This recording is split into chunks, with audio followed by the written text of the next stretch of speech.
द्वितीय अध्याय नवदश श्लोक। याएनं वेति हन्तारं यश्चैनं मन्यते हतम् उभौ तौ न विजानीतो न्यायं हन्ति न हन्यते। भगवान बोले, वो जो ये सोचता है कि आत्मा को मारा जा सकता है या आत्मा मर सकती है, वो दोनों ही अज्ञानी है।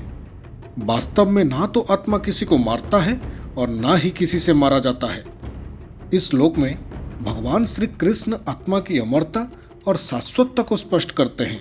वो कहते हैं कि जो व्यक्ति आत्मा को हंता अर्थात मारने वाला मानता है या हतम अर्थात मरा हुआ समझता है, दोनों ही लोग सच्चाई को नहीं समझते।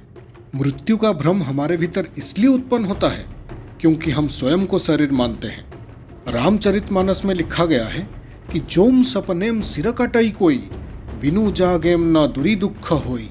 यदि हम स्वप्न में यह देखते हैं कि हमारे सिर पर चोट लगी है, तब हमें उसी समय तक पीड़ा अनुभव होता है जब तक हम स्वप्न अवस्था से जाग नहीं जाते।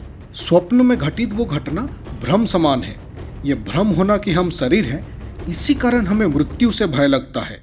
वो आत्मज्ञानी जिनका शरीर होने का भ्रम समाप्त हो जाता है, वो मृत्यु के भय से मुक्त हो जाते हैं।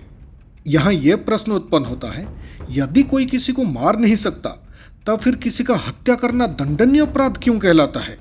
इसका उत्तर यह है कि शरीर आत्मा का वाहन है और किसी भी मनुष्य का वाहन अर्थात शरीर का हत्या करना हिंसा है जो कि क्षमा योग्य नहीं है।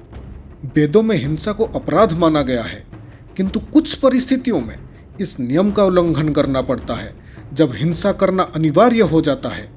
उदाहरण स्वरूप, जब कोई सर्प किसी को काटने लगता है या घातक हथियार से कोई किसी पर आक्रमण करता है या जब कोई अन्यायपूर्ण ढंग से किसी की जीविका को छीन रहा हो, तब ऐसी दशा में आत्मरक्षा के लिए हिंसा को अपनाना वैध माना जाता है। भगवान श्री कृष्ण द्वारा कहा गया इस श्लोक से हमें यह समझ आता है कि इस अस्थायी और नश्वर शरीर की सुंदरता पर ध्यान देने के बजाय हमें आत्मा की सच्चाई और सुंदरता पर ध्यान केंद्रित करना चाहिए, क्योंकि जब आत्मा सुंदर हो तब उसके वाहन रूपी शरीर स्वाभाविक रूप से सुंदर बन जाता है।